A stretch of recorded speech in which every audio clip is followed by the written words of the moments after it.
Dios, y ojalá que lo que el Señor me sopló sea lo que usted necesite. ¿Ya? Primero vamos a irnos a la infancia y nos vamos a ir quiero tocar 4 puntos, pero me voy a enfocar en 2. Voy a hablar sobre 4 necesidades básicas para sanar. Y esta reflexión tiene un solo propósito. Tiene un propósito de mirarnos nuestra historia, pero tratarla de mirar con Dios, con los ojos de Dios. No pretende juzgar a los papás, porque voy a tocar la parte papá y mamá. No pretende que usted hoy diga, pero sí va a pretender descubrir que quizás una de estas 4 necesidades tú no las tuviste y por eso tu vida está cuesta. Por eso te cuesta algunas cosas, superar procesos, salir de algunas cosas y se te ha complicado. ¿Ya? Las voy a nombrar las 4 primero, luego voy a desmenuzar solamente 2, porque cada una de estas nos podría llevar a un retiro. Cada una de estas. ¿Ya? En la psicología, los psicólogos dicen que hay muchas necesidades, muchas, que cuando nosotros somos pequeños las podríamos cubrir, pero muchas veces no hemos tenido la bendición de tener papá, de tener mamá. Muchos de nosotros fuimos abandonados, fuimos rechazados, fuimos reprobados en la sexualidad, porque el que esperaban era un hombre y salió otra chancleta, y el que esperaban era una mujer y salió un hombre. Es decir, todo eso marca, ¿ya? Marca nuestra vida. Y los psicólogos dicen que hay 4 necesidades básicas que yo diría que son como el soporte de la vida de nosotros en el desarrollo, y que si una de estas no están, nos van a afectar en algún momento de la vida. La primera necesidad básica que necesitamos cubrir nosotros son la contención. La contención. ¿Y qué significa contención o protección? Significa que cuando éramos pequeños, nuestros padres serían los primeros que nos tendrían que haber cuidado, protegido, poner los límites entre la sociedad y el mundo familiar. Son los primeros que tendrían que haberte cuidado, donde ellos te den la seguridad, la protección, la contención, hacen nosotros que seamos personas seguras. Cuando tú y yo no tuvimos eso, nos hacen ser personas inseguras, tímidas, vergonzosas, porque no tuvimos a ese papá o a esa mamá que nos estaba siempre ayudando, apuntalando con sus afectos, con su cariño, con el amor que cada uno tiene. Y muchas veces los papás que no dan eso van a criar hijos inseguros, personas inseguras que les va a costar tomar decisiones en la vida. Por lo general, los hijos de madre soltera les cuesta tomar decisiones, porque les falta la parte paternal. Y aunque muchos han querido cubrirlo con un abuelo, no es lo mismo. Hoy día, en el siglo XXI, muchos hijos, hijas de ustedes, nietos de ustedes, están sin esa contención, porque están todos trabajando. Hoy día no tenemos la presencia de mamá en la casa. Todos están trabajando.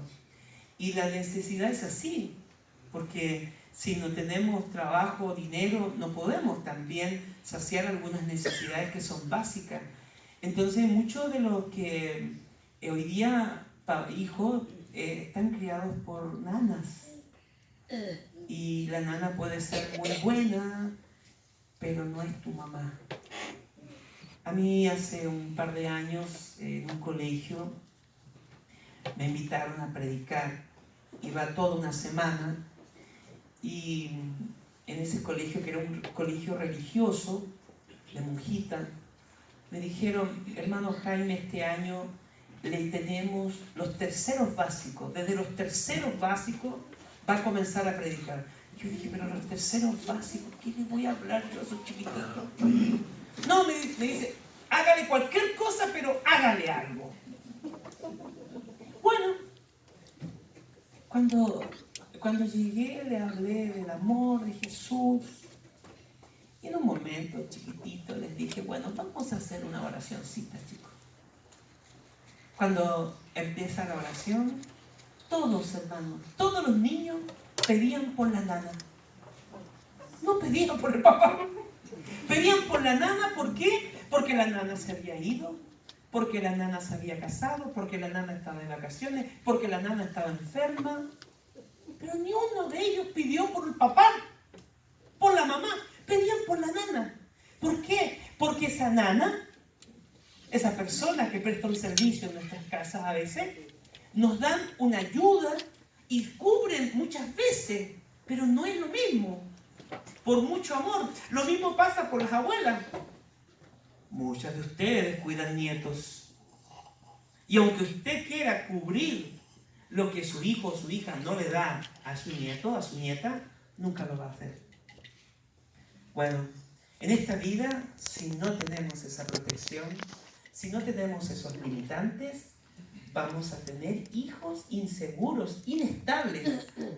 Y lo peor, que hoy día las contenciones que tenemos son los celulares, los juguetes, los computadores. Entonces, el papá cubre necesidad, a veces la pieza está llena de juguetes, el chico apenas puede entrar a la pieza, pero queremos cubrir. ¿Por qué? Porque hay inconscientemente algo que me está acusando, que no estoy dándole a mi hijo lo que tendría que yo darle. Entonces, hermanos queridos, muchos de nosotros hemos tenido esa experiencia, pero a veces también ocurre lo contrario, que es la sobreprotección. Y la sobreprotección también va a crear hijos inseguros. ¿Por qué? Porque los papás llegan a ahogan, pónganse casco, porque aquí empiezan ya, porque ya sus caras me están diciendo que son padres sobreprotectores. Y muchos de sus hijos todavía están en sus casas y no se han ido de sus casas porque la mamita quiere tanto al hijo. La mamita quiere tanto a la hijita que no quiere, ojalá la quiere de semilla. Es más, algunos incluso antes de nacer ya venían con misiones preestablecidas. Este va a ser para la vejez. Y por eso tu hijo no se casó. Por eso tu hija todavía está soltera, porque tú le pusiste una misión preestablecida. Este va a ser para la vejez, o este va a ser abogado, este va a ser médico, porque en la familia siempre ha habido alguien de esto. Ya viene con la misión. Y esos son personas inseguras, infelices, no son felices.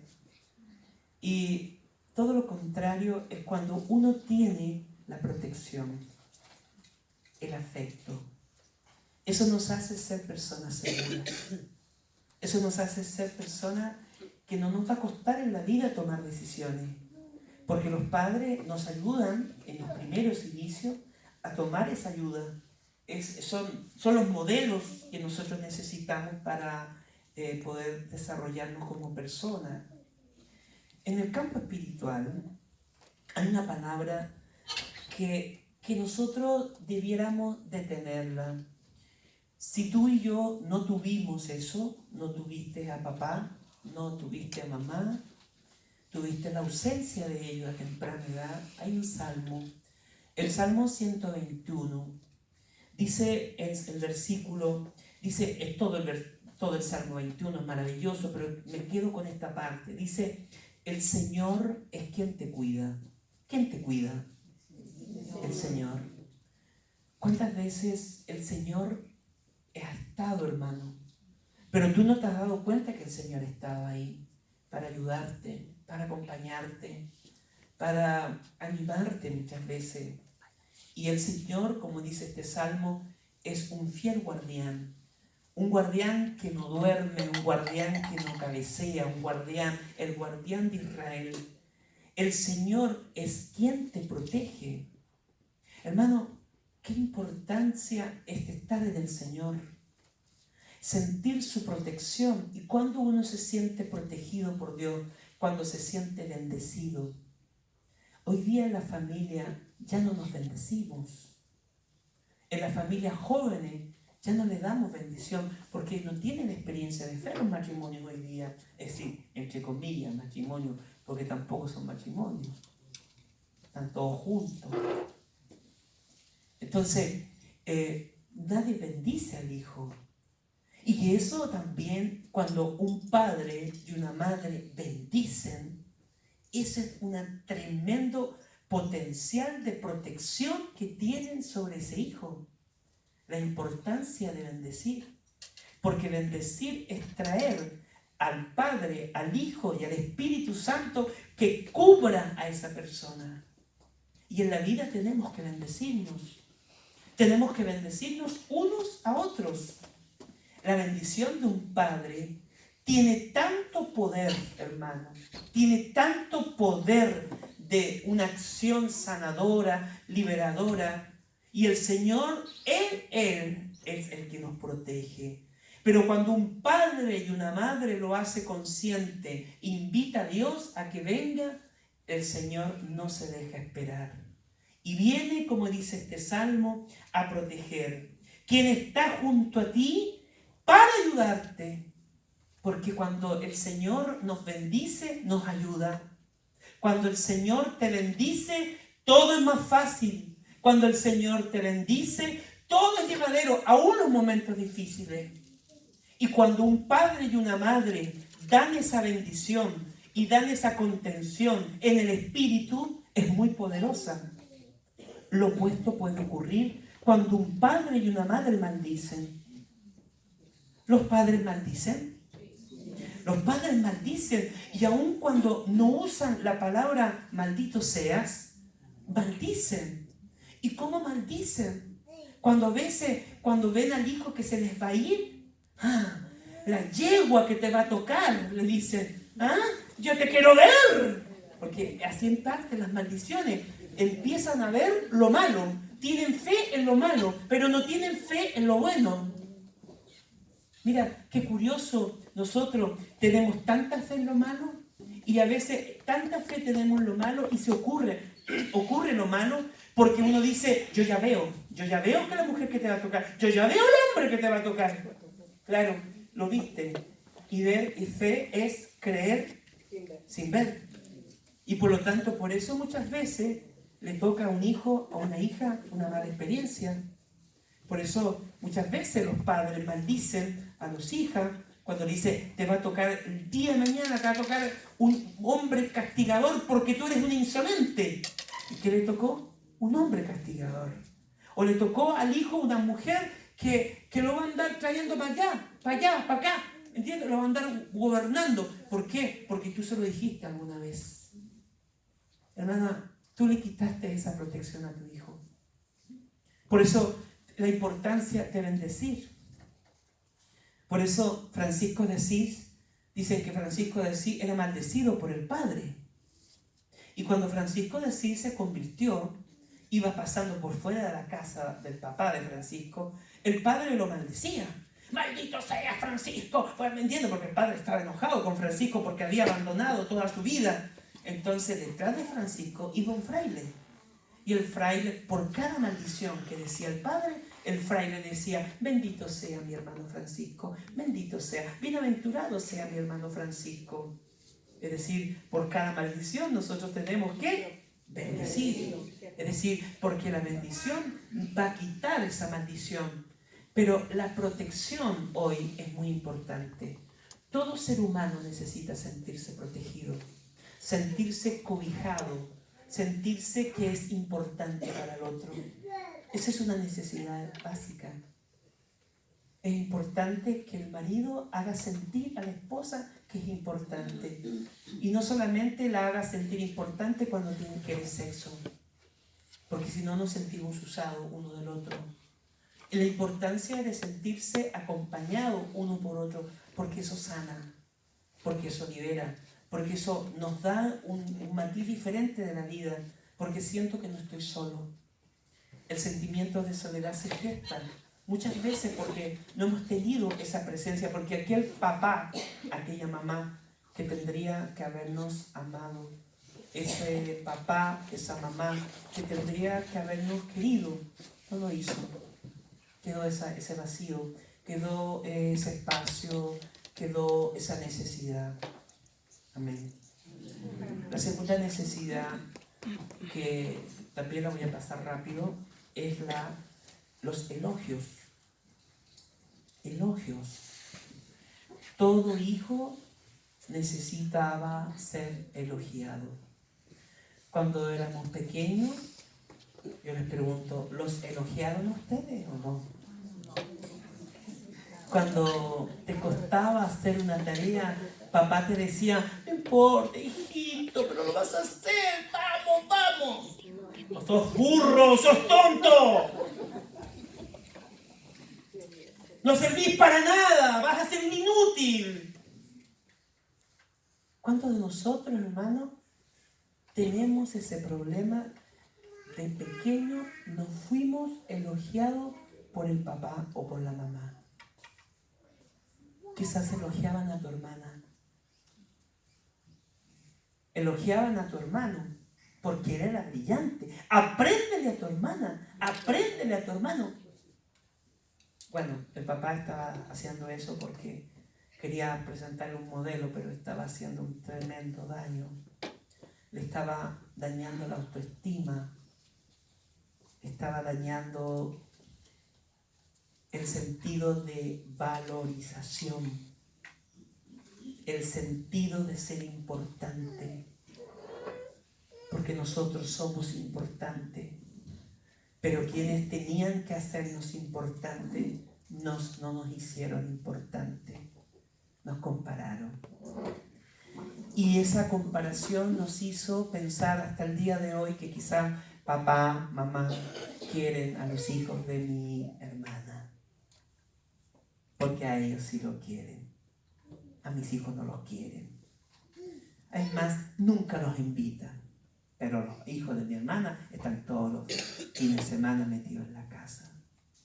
¿Cuántos de nosotros hemos ido gestando esa idea? Y los elogios que usted y yo no hemos recibido se llaman, lo que no hemos recibido del otro se llama reprobación. Y en la vida, lo que tendríamos que haber aprendido de nuestros papás debería haber sido elogiar, valorar, apreciar, valorar el mínimo esfuerzo, apreciar el mínimo esfuerzo que hacías tú muchas veces, pero quizás no lo recibiste. ¿Y qué recibiste a cambio? Reprobación. Y como en la vida recibiste reprobación, en la vida repruebas. Por eso en la vida pasamos y conocemos gente que todo lo encuentran malo. Porque ellos desde chicos nunca le encontraron nada bueno. Y vamos reprobando en la vida, vamos reprobando muchas cosas. Vamos reprobando a personas, a nuestros propios hijos los reprobamos. Reprobamos al marido y lo cambiáis por otro mejor. Repruebas a la esposa, la cambias por la amiga porque la amiga estaba mejor. Y vamos reprobando en la vida. Y eso tendría que haber sido lo más básico que tú y yo deberíamos haber recibido cuando éramos chicos. Ser valorado. Por eso nos cuesta tanto valorar a veces. Por eso le encontramos a todos el pero. ¿Cómo estuvo la jornada? Sí, pero. Es bueno. Ese que dice pero, se nota que no fue valorado. Porque está acostumbrado a reprobar. Inconscientemente vamos reprobando. Y vamos reprobando todo. Bueno, la raíz de eso está aquí. La raíz de eso está porque quizás tú y yo, cuando éramos pequeñitos, no fuimos valorados, no fuimos apreciados. ¿Cómo se sana eso? Fíjate que Dios, a través del Espíritu Santo, inspiró los salmos, inspiró la palabra. Y esa palabra, hay un profeta, el profeta Isaías, en el capítulo 43, versículo 4. Dios habla a través de este hombre, el profeta. El profeta es el que habla de parte de Dios. Y dice Dios, le dice al profeta, porque te aprecio, eres de gran valor, yo te amo. Fíjate que Dios le dice a este profeta 3 cosas importantes que a veces nosotros en la vida no nos han dicho. Yo les quiero preguntar a ustedes, ¿hoy día alguien les dio un elogio? ¿Alguien te dijo qué linda estás? No, uno, ¿qué pasa? Viene a un lugar, ¡ay, que estáis gordo! ¡Ay, que estáis flaca! ¡Ay, por qué tenía esa cara! Dios mío, yo no con eso no quiero amigos, es decir, no quiero enemigos. Es decir, ¿te das cuenta? Inconscientemente reprobamos.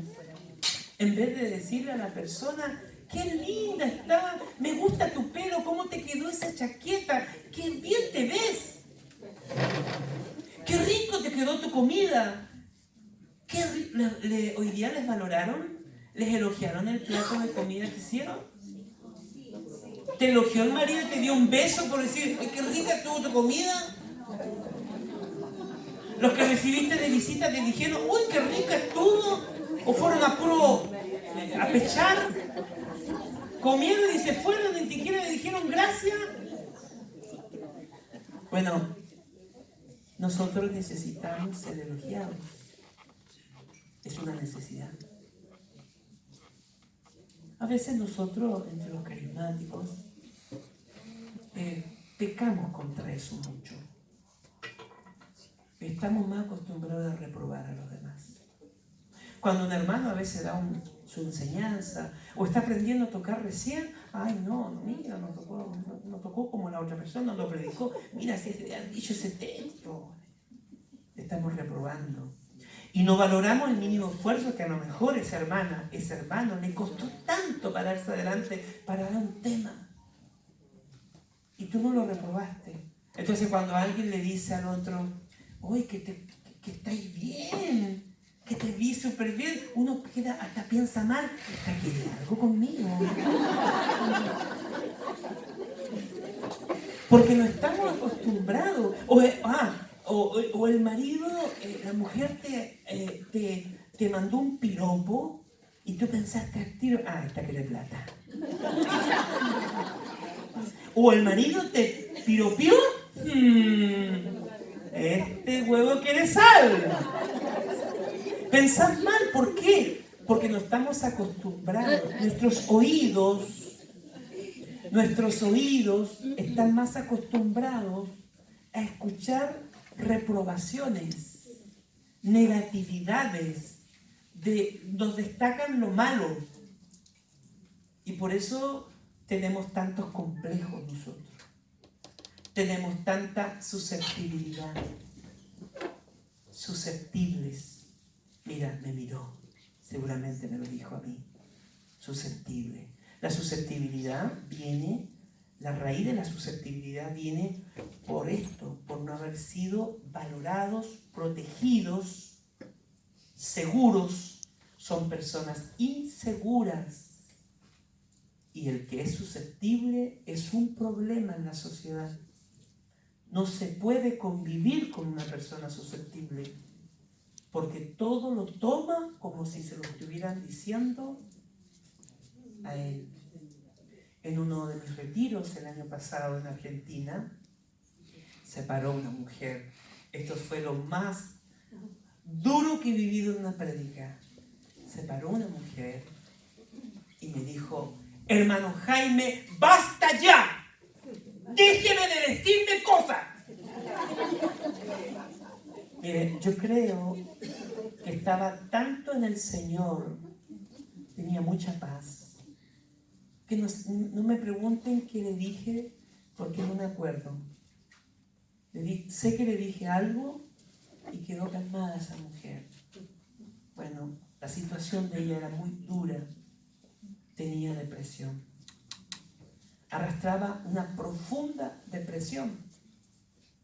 Seguramente en su vida había sido muy reprobada. Entonces yo le dije, hermana, no digas que tienes depresión. Di que estás en proceso de sanación, di que el Señor está obrando, pero no la decretes más. Porque lo que se decreta se hace carne en nosotros. Es como cuando la gente se levanta en la mañana y dice, ¡oh, parece que este día va a ser horrible! Claro, es horrible, porque lo decretaste y lo creíste. Entonces me acuerdo que esto es muy bonito. El día domingo después del retiro, ella llega con un traje como de fiesta. Hermoso, con una pluma, un brillo. Entonces yo digo, ¡bah! ¿Qué pasó? Es que yo ya no tengo depresión, me dice. Jesús me sanó en este retiro. Y me vestí como tengo que vestirme, porque andaba de luto, de negro. Y cuando una persona anda de negro, es como que guarda un luto. Entonces podríamos preguntarnos, ¿a quién velamos? A veces en el corazón llevamos una tumba y velamos un muerto. Velamos un tiempo pasado. Velamos una experiencia con alguien y uno dice, qué lindo fue ese tiempo. Eso se llama nostalgia. Y todos los que son nostálgicos llevan un luto. Porque es añorar algo que ya fue. Y pierden de valorar el presente, el hoy. Este minuto que estás viviendo aquí, en unos minutos más será pasado. Pero si estás pensando en este minuto que voy a cocinar mañana, vaya a perder este minuto. Bueno, muchos de nosotros necesitamos ser elogiados. Y elogiar es valorar el mínimo esfuerzo que hace el otro. Aunque el otro no lo haga bien, hermanos. Tenemos que aprender en la familia a elogiarnos. Qué sanador es elogiar al otro. Qué importante decirle al esposo, a ese hombre que quizás hoy día ya no tiene esa vitalidad que tenía antes, qué bien lo has hecho. No hacerlo sentir que es viejo, no hacerlo sentir que es inútil. Ese es el problema de la tercera edad. Muchos de la tercera edad se autojubilan, nadie los ha jubilado, pero ellos se jubilan. Yo ya no tengo tiempo, ya yo no soy... No, se autojubilan. En la vida espiritual nadie está jubilado. Pero lo importante es valorar los años, hermano, la experiencia que tiene la gente mayor. ¿Y qué hacemos en la vida? Los vamos dejando de lado. Y en la vida de la fe pasa mucho. Pasa con hermanos espirituales que han sido muy importantes. Los vamos dejando de lado. Y en la vida de la fe todos son importantes. Todos son importantes. Porque tú tienes experiencia. Entonces, ¿qué sería diferente en nuestras familias? ¿Qué serían diferentes nuestros ambientes de trabajo, nuestros ambientes de comunidad, si empezáramos a valorar el mínimo esfuerzo del otro? Y no a criticarlo, no a reprobarlo. Porque, hermano, el que ha sido reprobado o reprueba o se aísla. Quiere decir, se va. ¿Y por qué? Porque ya no quiere más reprobación. Porque el hombre y la mujer que debieron de ser no lo valoraron, no lo quisieron. ¿Y cuántos de nosotros quizás tenemos esa experiencia que cuando éramos pequeños no nos sentimos valorados por papá? Quizás papá nunca dijo algo bueno por ti. Quizás nunca recuerdas eso. Lo único que recuerdas fue el charchazo, fue la correa, pero nunca te dijo, hijo, bien, te equivocaste, mañana lo podemos hacer mejor. Eso es lo importante, eso es sanador, hermano. Pero cuando nosotros no hemos recibido eso en nuestra casa, en esta vida nos vamos pasando en reprobación y reprobamos todo. Dios que es santo, Dios que es perfecto, nos dice que Él nos aprecia, que cada uno es de gran valor y nos ama. Eso tenemos que hacer nosotros. Aprender a valorar, aprender a apreciar al otro y aprender a amarlo. Amarlo como es. Es como el cuento del hombre que quería matar a su mujer.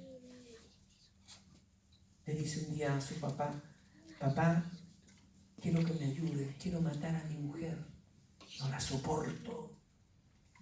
Bueno, le dice papá, yo te ayudo, pero ¿cómo? Espérame, dice. Fue a la cocina, le dice, y llegó con una bolsita así. Mira, dice, este es un veneno letal, tú se lo vas a dar todos los días en la sopa, ¿ok? Entonces tu mujer va a ir muriendo de a poco. Pero para que nadie sospeche que tú la mataste, yo te propongo que la saques a pasear, le lleves regalo, le lleves rosa. Entonces cuando se muera, nadie va a saber que tú fuiste. Bueno, llevaba 20 días, cuando volvió a la casa, desesperado. Papá, yo no quiero que mi mujer se muera. ¿Y qué te pasó? Hice todo lo que tú me pediste, pero aprendí a quererla, a aceptarla, la llevé tú, y ahora no quiero porque la quiero, la amo, le aprendí a querer, la aprendí a valorar. Entonces papá se ríe y le dice, nada, tonto, le dice, no se va a morir. Pero si tú me diste veneno, no se va a morir. ¿Pero por qué? Porque lo que yo te di fue polvo de arroz. Y ahí lo queda mirando y le dice, el veneno lo tenías tú en tu corazón. Y en la vida cuando reprobamos a la gente, es un veneno que digamos, hermano.